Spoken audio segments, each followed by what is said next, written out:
Have you ever sat in the first row of a cinema? Week 2 of 2026. This has been an interesting week. There will be some some entries here which will not be discussed for one reason or another. But the beginning of the week, the Monday, it was an interesting one. We had a range of short films, and I will not go too in-depth discussing them because they're more experiential. Me telling you the synopsis of them, it's, first of all, me watching them, and then me reading the synopsis, like, yeah, sure, I believe you. Whatever you say. I clearly didn't get that out of it. They're very creative, let's put it that way. Very avant-garde. So the first two were The Galaxy and Exodus Towards Light. They're made by a Romanian artist. Yeah, I just don't have much to say of substance, but it's just more of an experiential thing where you watch it, maybe you get some out of it. It's just a collage of images. You can derive meaning from it if you really want to, or you may not.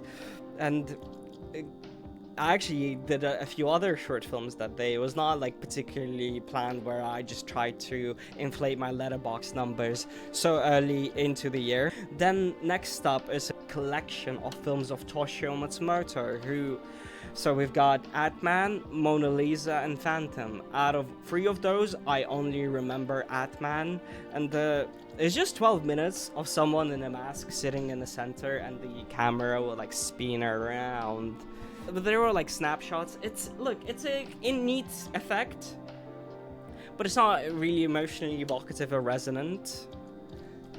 I'm not sure if you could try and get some meaning out of it. It's not about the destination, it's about the journey, you know what I mean?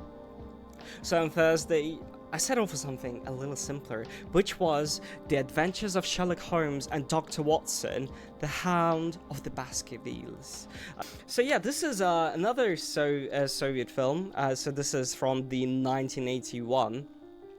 Interestingly enough, the Soviets have done a few adaptations of Sherlock Holmes, which apparently have been highly regarded by the Conan Doyle estate. So yeah, the synopsis, look, it's a Sherlock Holmes story, it's a whodunit, so you know what to expect.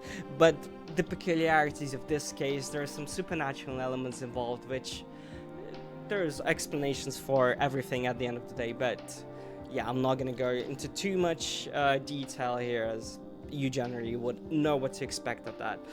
But yeah, I really enjoyed this one.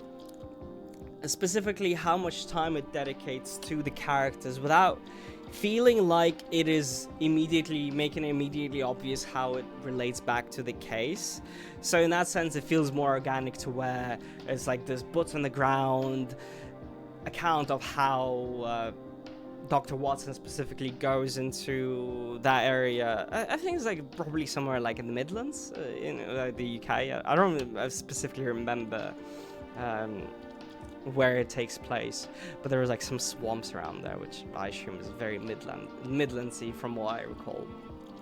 So yeah, you really get a sense for the place and the characters. Even though this would have been filmed somewhere in like the Soviet Union, it was really funny when they were doing shots in London, and you could clearly tell it's just St. Petersburg, and they only had 1 or 2 streets which they could potentially use, and very small portions of them, because I can tell you that London does not look like St. Petersburg. It just doesn't. But yeah, it has a very gentle, pleasant pace to it, which is what I really enjoyed in it. And the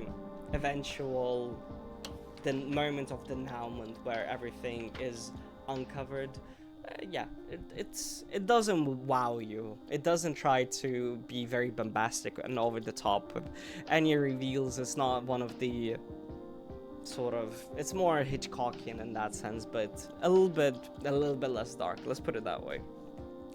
And yeah, the second week I was slacking a little bit, I have to say, but so far my 2026 when it comes to cinema hasn't been as good as my previous years. But you know, there's the only way is up. And to round off the week, on Sunday, the 11th January, I binge watched Scott Pilgrim Takes Off. And you might say that is not a movie, I am cheating. But look, it is on Letterboxd, so in my book, this book, it counts.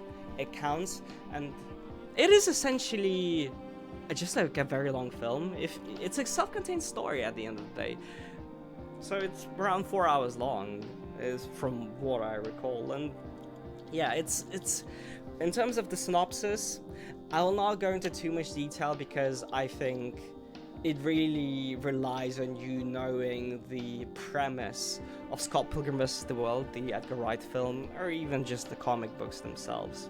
I would just say if you've enjoyed Scott Pilgrim vs. the World, then I would highly recommend it because of how it subverts the expectation and, in a sense, uses the source material as meta text, through which it analyzes the story and the characters. And I thought it was very interesting in the sense that it relies on your existing knowledge, but then does a rug pull, and not in the sense that you feel cheated as a fan or an audience member, but you get more out of it. And yeah, as I mentioned, it's great to see so many of the cast return.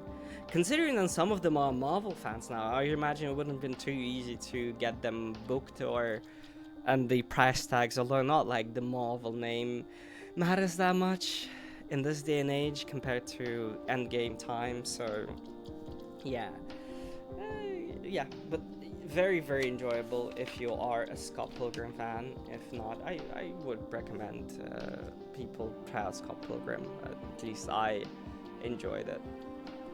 Yeah, week 2, a little bit of a light one, but you know, we gotta pick it up. You know, there's great things to come.